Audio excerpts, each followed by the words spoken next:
morning, everyone, and Happy New Year. Thank you for turning up for this morning's meeting. And it's awful weather, and we're plagued with illness everywhere.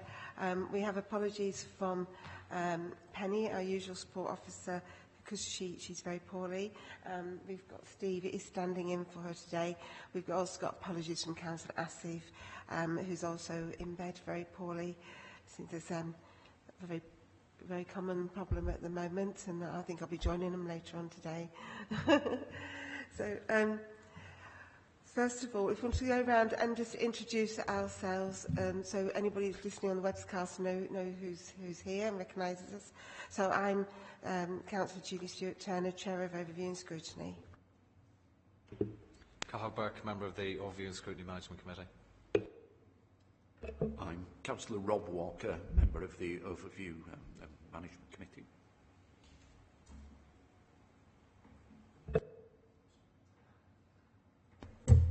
Councillor Liz Smage, Member of the Overview and Scrutiny Management Committee. And we have some guests, yes. Councillor Peter McBride, I'm the Cabinet Member responsible for regeneration, transportation and planning. Tom Gee, Fluid Manager, Kirklees Council. Okay, so on to the agenda for today. It's a short agenda today. We've got minutes of the previous meeting is the first item. Members happy to approve the minutes? Yep. Okay, that's great. Do the councillors have any interest to declare? No, none, no interest. And this is a public meeting, so members of the public are welcome to attend. We'll just take a short pause as we just had some refreshments delivered, so we'll just take a short pause.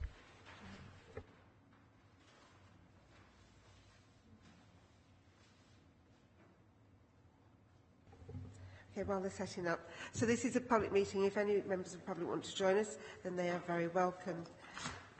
We just have the one item today, which is the Kirklees Local Flood Risk Management Strategy. This is a regular item to scrutiny. We always enjoy Mr. Gee's updates on that, so I look forward to receiving that. But before we start, I think if you'd all like to grab yourselves a hot drink before Mr. Gee starts, that'd probably be best. Is that right?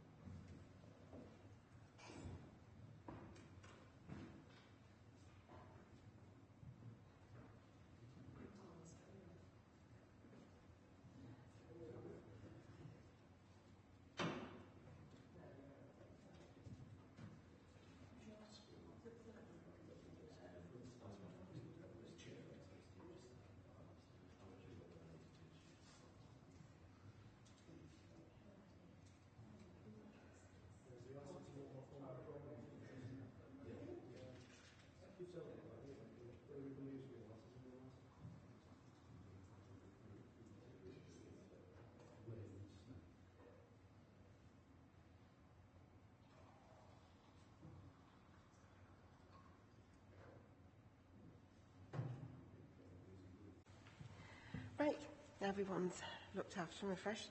Can I ask Mr. Gee to take us through the updated strategy, please? Thank you. Thank you, Chair.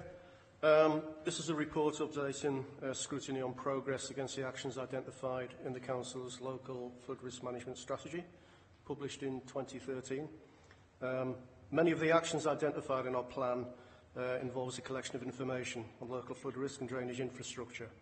Our priority over the first few years of the plan was to improve our understanding of flood risk across the district, so consequently our knowledge of the locations of local flood risk, the sources of the risk, and our ability to manage the risk is improving year on year.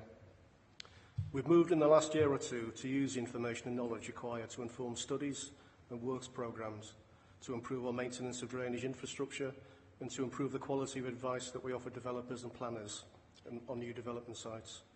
We've carried out comprehensive flood risk studies on most of the 20 highest risk areas in the district, with 2 remaining studies at Millsbridge and Marsden to be completed during 2018-19. We will continue to bid for support from the Environment Agency for schemes and initiatives identified in our flood studies. Appendix 2 of the report summarises the value of the funding that we've managed to secure from the agency over the lifetime of the strategy. The priority actions for the coming year are those that require us to share the information we've collected. Firstly, as and when the Council's local plan is adopted, it's likely that there will be an increase in development activity, which will require support and advice from the flood management team to the planning department. Secondly, we've resolved recent resource issues, and the community engagement projects, which we've discussed in previous meetings, will be delivered in a phased programme over the next 2 years.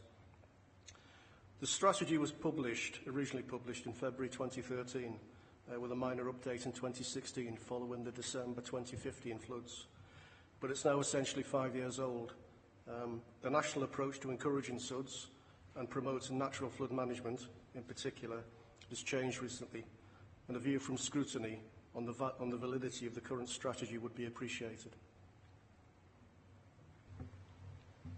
Councillor McBride, did you want to add anything to that? Did you want to add anything? No. Right, do members have any questions for Tom? Okay, Liz.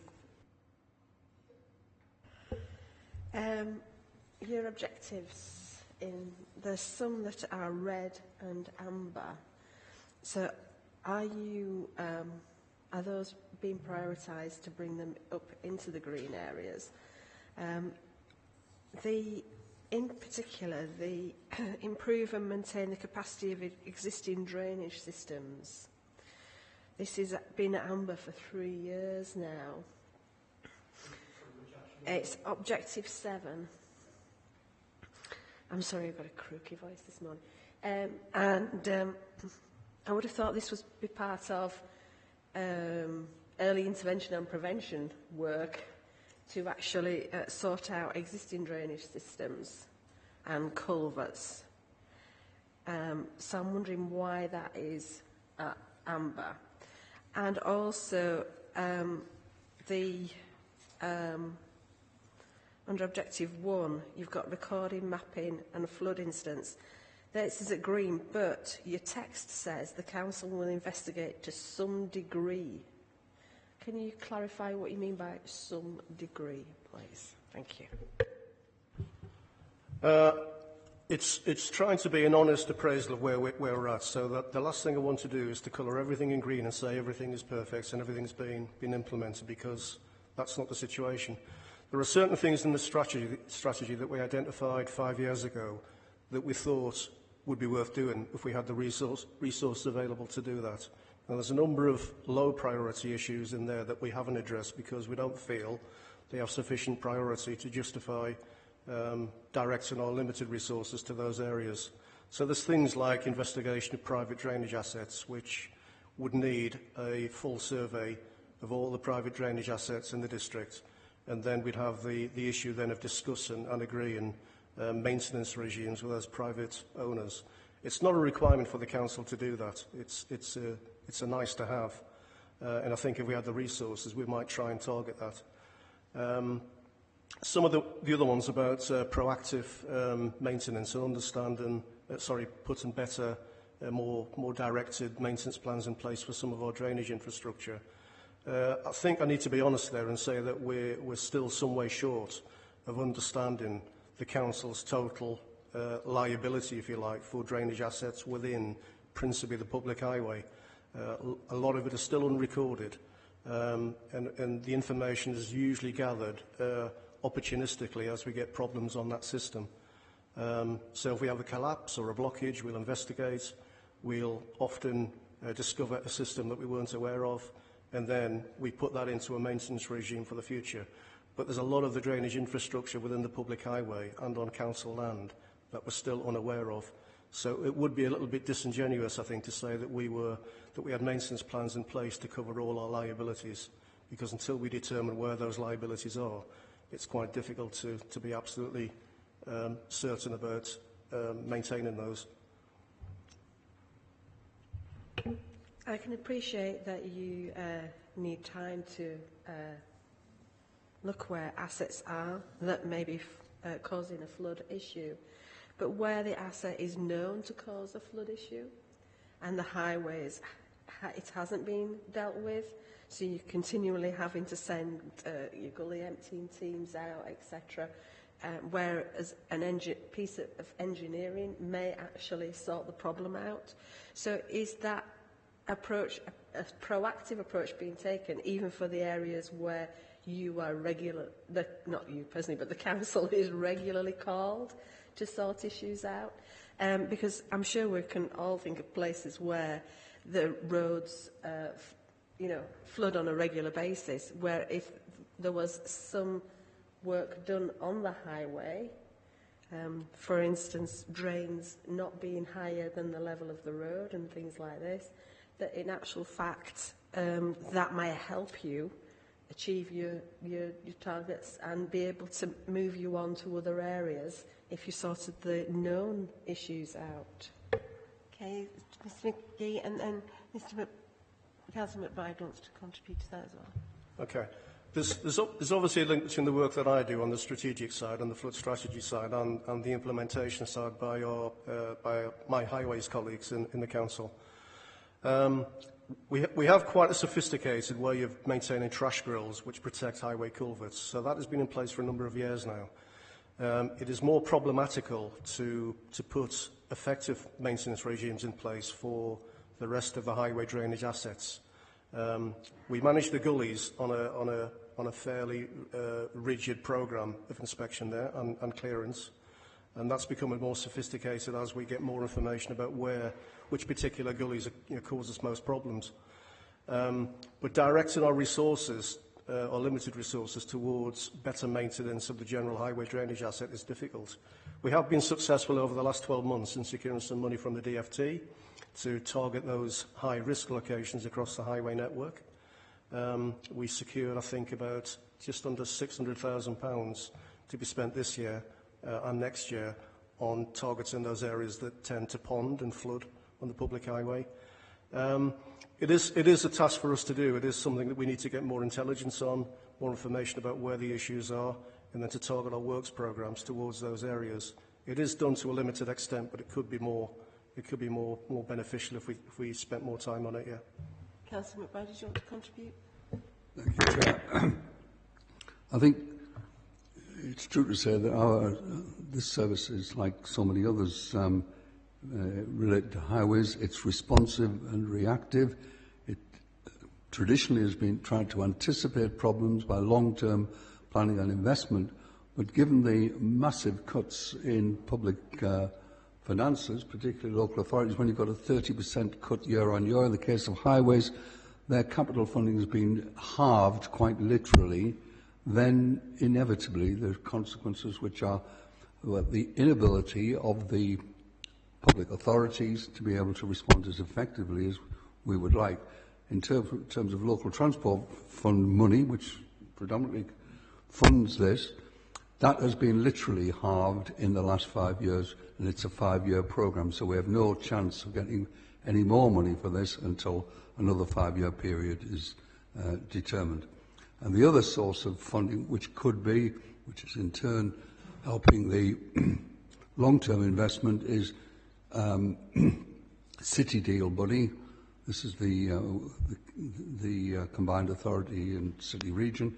There's some money gone in there, but of course we've lost out in terms of City Deal by comparison with so many other areas. As again, the north has been very badly treated in terms of the rest of the country, as I think most people by now know. The investment in the north is about roughly half of that in London and the south east. Okay. Councillor Burke waiting to speak. Liz, was that a supplementary on this, was it? And then Councillor Burke. I think what I'm asking is whether if you had the strategic and the implementation working together more, then you would be able to work a little better so that, well, if you had your strategy and your highways team working together more, maybe you could put in place measures that in actual fact in the longer term sorts issues out and makes it so that your teams are not going over and over and over again to places. You've sorted a problem out once and then you can move on to other areas. I think that was my point that I was trying to make. I'll just respond to that. I think we try and do that, if I'm honest. You know, if we go back a few years, the highways drainage team and the flood management team were in a single team, and it was relatively easy then to coordinate the works between the team members. Subsequent service reviews have meant that we have a different approach now, and the highways operational team sit within street scene, and the flood management team sits within investment and strategy, which makes some of the communications a bit more difficult, but I accept that that is where the value in the budgets can be identified. Yeah, to get best value to the limited budgets we have to coordinate our work with the work that happens in highways. I have Councillor Burke and then Councillor Walker. Thank you. Just following on from an issue that was raised about the clearing of gullies, and you mentioned that there's a rigid plan in place to deal with that. And I've seen that sometimes when reporting from residents of blockages and different things happening, that it's usually part of a cycle and it gets done eventually. How much, though, of the work is reactionary, dealing with calls to deal with blockages and different that, as you do the cycle of clearing? Okay, there's been a recent change to the way the highway gully emptying works, and traditionally we used to visit every single gully with the same frequency, irrespective of where it was and how much of a problem it caused. We've recently gone to a prioritised regular emptying route, which is based on the winter gritting route, so we do those priority roads that are gritted during the winter period. Every other gully in the district then is managed on a reactive basis. And the kind of rule of thumb we have is that if it gets reported to the highways team, that gully will be emptied within a week, within a working week. I'll be disappointed if that doesn't happen, because we have a system in place that should ensure that happens. I don't have the figures about how many service requests we have. It's something we're looking to collect over the next year or so to see whether in taking some of the roads off the regular routes and emptying those gullies reactively is increasing the burden to a level that we can't fulfil. I think at the minute the feedback I've got is that it seems to work quite well. If the public bring in with a report of a block gully, it does usually get emptied within a week.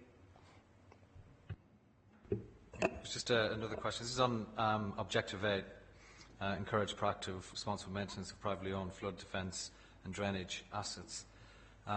Just on the comment from 8.1 about insufficient resources to carry out the required survey, could you comment further on that and how this objective fits into the overall strategy and the importance of Objective 8? Yeah, I think I touched on that earlier by saying that private assets are difficult to... We don't have a record of where they are. Private assets include things like garden walls that might front a stream at the bottom of the garden that act as an informal flood defence. It would be good to know where they are and what condition they're in, and to put some things in place that prevent the landowner from removing that wall. It could be removed through ignorance without realising the impact on neighbouring properties if they took away that informal flood defence. It would be good to know where all of those are, but it would take a very, very detailed survey of all the water courses in the district to understand exactly what features operated as informal defences. We simply haven't got the resources to do that. It's not a legal requirement for the council to collect the information. I think, as I said earlier, it's a nice to have as far as we're concerned. But it's something we try and pick up reactively, as and when we visit problems. If we observe something that has got a benefit from a flood defence point of view, we'll record it and put it onto our GIS system. So we're collecting the information very slowly and, as I say, reactively, but a planned programme of inspections to get a comprehensive record of where all the private drainage assets are is very, very resource intensive, and we simply don't have the resources to do that. Just on issues that have been brought to my attention with regard to private land near, say, fields near some properties, where there's been drainage issues and flooding, which has come down into properties and then onto the highway, where residents have faced issues and concerns about who's responsible, whether it's the landowner, and what help and assistance can be offered from the authority when there are disputes about who does what, and if water runs off the field through properties and then onto the highway, and that has another impact as well. So what support can be given to residents in situations like that? Okay, I mean, it's a fairly regular problem, this. Obviously, we live, particularly on the Pennine side, on the valley side, there's a lot of steep-sided fields which often flow naturally into developments on the outskirts of villages and towns.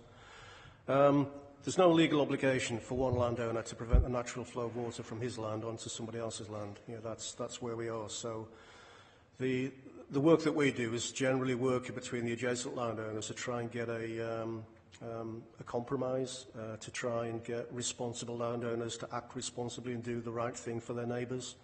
The council tends to do that. You know, our estates department will try and put cut-off ditches in and try and find ways of intercepting water because the council is a responsible landowner. It's sometimes more difficult to persuade other landowners to take that approach. If it's a result of a blocked watercourse, if that's the reason why it's overflowing onto the land, then we have powers through the Land Drainage Act to address that. But more often than not, it is simply saturated land and the runoff from saturated land onto somebody else's land. And there are limits to the we don't have any powers to prevent that from happening. We can only do it through persuasion.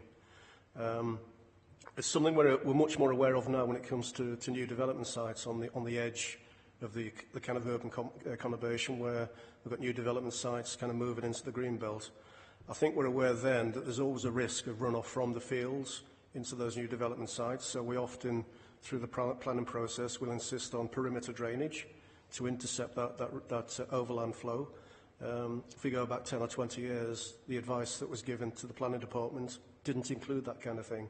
So some of the problems we've got at the moment with residents suffering runoff from fields, I'd like to think that current applications and current developments have features in place that will minimise the risk from overland flows from adjacent land. Councillor Walker. Okay, thank you, Chair. My first point is more of a sort of an observation, really, rather than a question. Objective 1 about the building up understanding of local flood risk. What I found extremely useful in my ward up in the Colne Valley is that we've met with highways people to look at these issues, but we've also agreed with them that we're going to go out, the 3 councillors are going to tour around the whole area to identify particular sites where we're getting frequent complaints. So there are complaints both of water coming onto the roads causing flood problems, but also associated problems with that water freezing and causing ice across roads. And that seems to be good practice, really. I think if we could replicate that more, where you're using the local knowledge of councillors to go out and actually look at sites and use the knowledge from local people, I think that would help to alleviate some of the problems if it could be built back into your central record of where there are issues. So that's more of an observation of what I think is some good practice, really. Yeah. Okay. Right, the second point is Objective 3, which is about involving the local communities. That's sort of amber at the moment, I think, on 3.2. Have you got any more specific plans? And do those plans involve local councillors being involved in the consultation and communication with local people?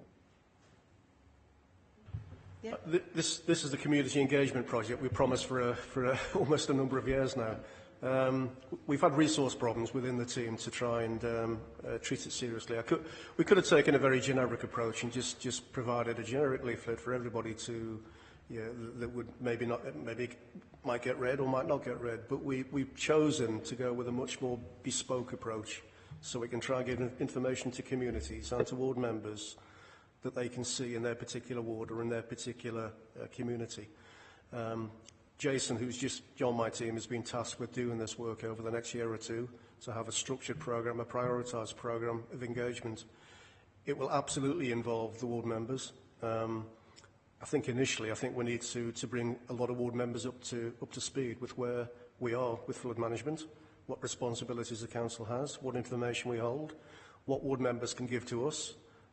We did try a pilot project a few years ago with Home Valley South councillors to try and engage with the communities to get information back about what they knew and it had limited success. It is quite difficult. People think they know things, but until you ask them to tell you what they know, I think you begin to realise that perhaps they don't really understand the issues that they thought they did understand. So it is quite a difficult process to extract what is there in the locations, in the locality. But that's important to us. We've done that with our own staff. There's a lot of people who have worked at the council on drainage issues for a number of years. We've tried to empty their brains before they retire and get it recorded onto the computer then forever. And we'd like to do that with local communities and some of the more experienced ward members who have been on their patch for a number of years. So it is absolutely vital that we get all the information from all sources and record that for forevermore.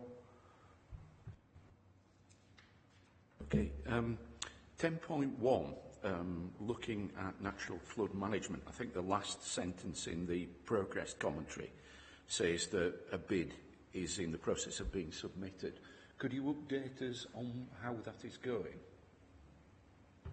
Yeah, I mean, this is another example of kind of cross-service working, I suppose. I mean, you might think initially that the skills and the responsibility for natural flood management sit within the flood management team, but we have an officer working in the council who's much more skilled and experienced than I am, or anybody in my team is, who's progressing this work. I think it's from what I can gather, I think it stands a good chance of success. I think the Environment Agency are keen to try and spread the amounts of money that's available locally as far as they can. They want some demonstration projects. And I think we have two areas in the Cone and Home which lend themselves to techniques that will demonstrate that it's worth doing, it's worth extending to other areas. About 85% of our district drains to the River Calder via the Home, the Cone, and the upland catchments are becoming increasingly important in relation to retaining water there.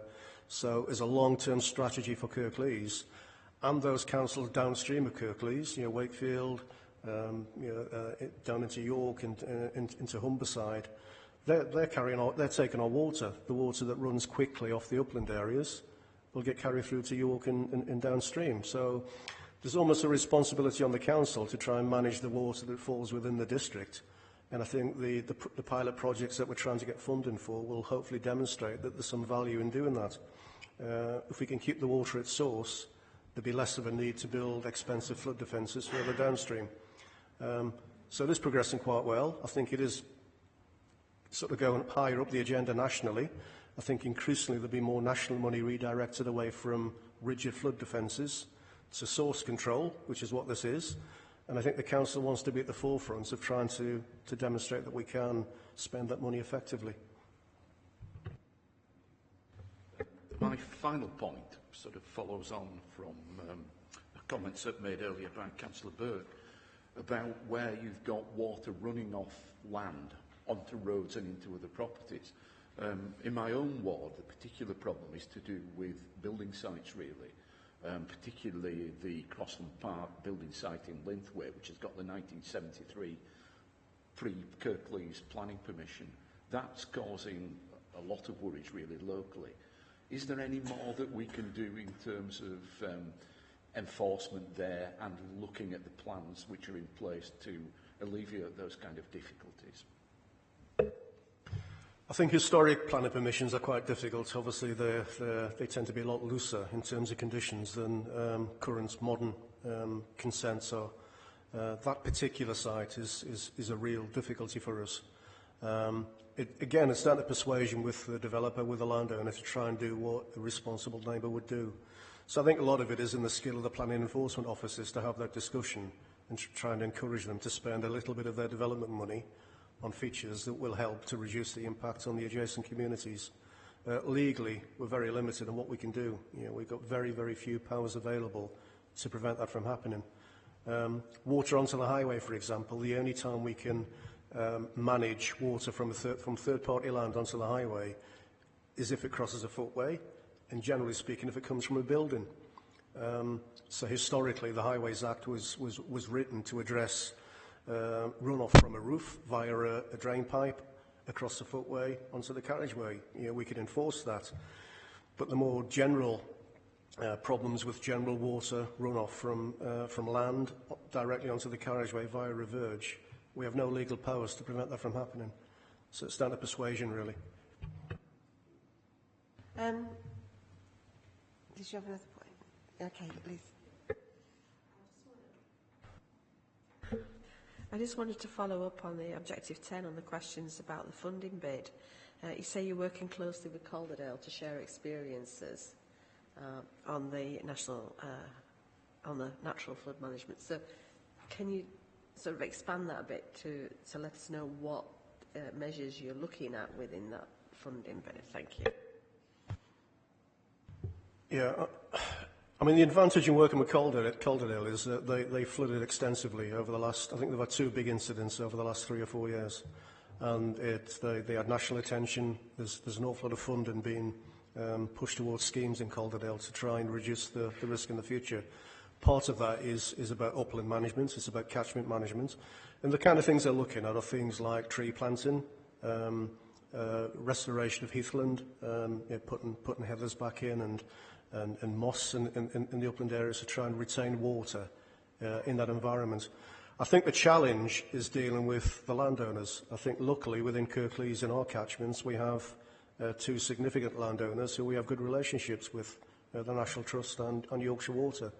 I think when you start trying to talk to farmers, to agricultural land, your land that is used for a commercial purpose, it's much more difficult to negotiate that change in use or change in character of the land. I think the examples in Calderdale are generally around better working with Yorkshire Water. I think that's the easiest win at the moment, to try and work with an engaged landowner and trying to change the way they manage the land. But generally speaking, it's about an extensive tree planting programme, which helps to make the land more permeable, helps to catch more water in the canopy. You get benefits from evaporation from the trees. But there's an awful lot of scope for things like small ponds in the corners of fields, to kind of use what's often a dead corner of the field to store water temporarily. I think that's an underutilised kind of mechanism to hold water back in the upland areas in a lot of different areas. So rather than a big holding pond or a reservoir, I think if we engage with landowners on a much smaller scale and to try and get a very, very small percentage of their land that we can use for flood storage, I think that might be something worth looking at. So how are you balancing in the local plan, for instance, development and also maintaining the tree, woodland, ancient woodland that we already have that can help in the process of trying to retain the water on the uplands? So how do you balance the two then? I mean, I can't think of many local plan sites where there's extensive woodland at risk. I mean, there are some, and the planning department will take care to try and preserve as much tree plant cover on those sites as possible. I mean, our influence on the local plan really is to try and manage the risk on those development sites, to try and make sure that development in those sites is located in the most appropriate part of that site. Often the low part of the site, if there's a low spot on the site, that's the area that's most amenable or most suitable for tree planting or for water storage. So we try and work with the planners and the developers to try and design the layout of the site to take advantage of the natural topography. It wouldn't make much sense to remove tree cover from the low spot in the site when we can utilise that for water storage or for the benefits that trees gives us in relation to managing flood water. Yes, Councillor McBride. Chair, I can add perhaps a little to that. And part of the policies in the local plan will be to encourage greening on all the housing sites and also on the industrial sites. At one time we wouldn't have even thought of that, now very much so. It's policy across West Yorkshire for all major new sites to be greening to be a major part, and in addition the major highways to be greened as well. I put trees and bushes and so on. In fact, there's an example of that going to be implemented very soon on Leeds Road. well, an exemplar of the kind of things we will be expecting to see in the future, which is a way of addressing this issue of drainage and at the same time addressing the issue of pollution of the atmosphere because the trees absorb so much of it. Okay. You have another point, Councillor Walker? Yeah. Just to add a little bit more detail about what's happening with the natural flood management work. The bits that are in at the moment, I think the outline business case has gone through the Combined Authority, and that's for about £450,000 to be spent in the Wessendon Valley on natural flood management techniques, which is improving the moorland and putting things like leaky dams in. But there's also another £800,000 from the Woodland Trust, which will be very, very extensive tree planting in the appropriate places in those areas, as well as maintaining moorland and heathland, where ecologically that's important. And there's been very extensive planning gone on from all sorts of different bodies, which has already been funded to look at what is the most effective way to carry out particular work in those areas. The work that's happening in Calderdale is very closely linked to the work that will be happening in Kirklees up in the Wessendon Valley. In fact, it is a Kirklees officer who is taking the lead on both projects, working very closely, as Tom says, with Yorkshire Water and the National Trust. So it should be a very important pilot, I think, for the rest of the country. Good. I agree that it is important to do that, absolutely, yes. As well as maybe looking as well further down stream in other areas as well, when you've got a lot of development, actually making it so that the development itself doesn't cause further problems and blockages. Because as you say, working downstream as well for other areas, but also for areas of Kirklees where development is quite close to the rivers. It needs work there as well to make sure that it's okay for the future. Okay. For me, I'm looking at the strategy and I think there's been quite a lot learnt over the last 5 years and a lot of positives. I'm really pleased to hear about how the community engagement stuff is really picking up now and going to make some progress, because that is something that I know everybody's been frustrated with for a while. I know you have as well as anybody else. So that's good. I understand what you're talking about, the leaky dams and things. I was watching, it has got some really good national coverage as the work in Calderdale. It's great to know that we're tying into that and we're all working together, because the flood doesn't stick to local authority boundaries, does it? So I'm glad we're working around with our neighbours. But of course, this 5 years is up now on this strategy, so it's kind of what next for the next 5 years. Is there a programme already in place to assess this, to create the next 5 years' worth of priorities, and who's involved in that, and will we get to see that? Yeah, I mean, I'd be interested in Scrutiny's views, really, as to just whether the strategy is still valid. There's no time limitations in relation to or requirements to update it. It's very open-ended as to whether you produce one and when you produce one. We've basically used the strategy as a work planning tool for our small team. Basically, everything we do is directed by the strategy actions. But I think, as I've said in my brief introduction, the landscape has changed a little bit nationally in relation to what the priorities are, and natural flood management is much more at the fore than it was 5 years ago. The promotion of SUDS has had a bit of a kind of, it's taken a bit of a winding path over the last 5 years, and we're still a little bit uncertain as to where SUDS might go. So there might be some merit in revisiting the strategy and see whether it's still fit for purpose. I think from the Council's point of view, I think we're in a much better position now in relation to knowing where the issues are in the district. We've got plans in place for some of those problems and some of those issues. We're lucky that we haven't had big rainfall events that have caused significant flooding in the district. We've escaped most of the events that have occurred in Bradford, Calderdale, Leeds, York and other places. But we're not complacent. We're trying to make sure that we understand what the risks are, and if we can put plans in place for significant schemes, we're engaging with the Environment Agency to try and do that. But you're quite right, it's 5 years old. Is it still fit for purpose? And I think any views you might have, I'd appreciate, really.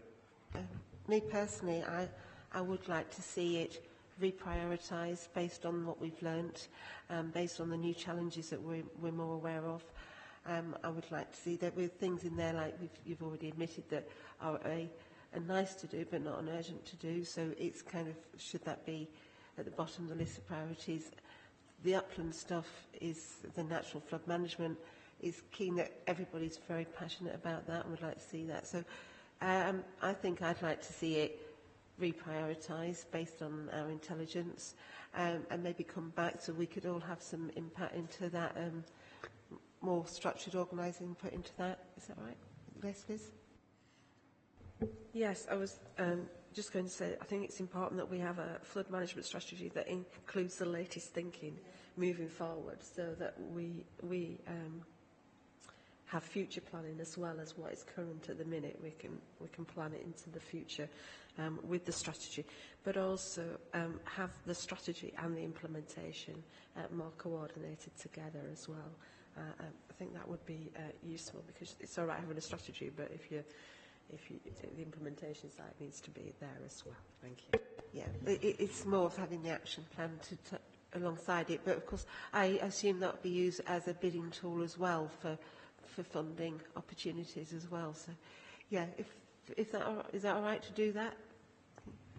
Yeah, that's fine. I mean, I wasn't trying to lead scrutiny into any kind of direction, but I think as a professional in the field, I think I realise that things have moved on and we need to just reappraise where we are with the strategy. And yeah, I think things have moved significantly over the last 5 years. We probably need to just to address whether the strategy is still the right one.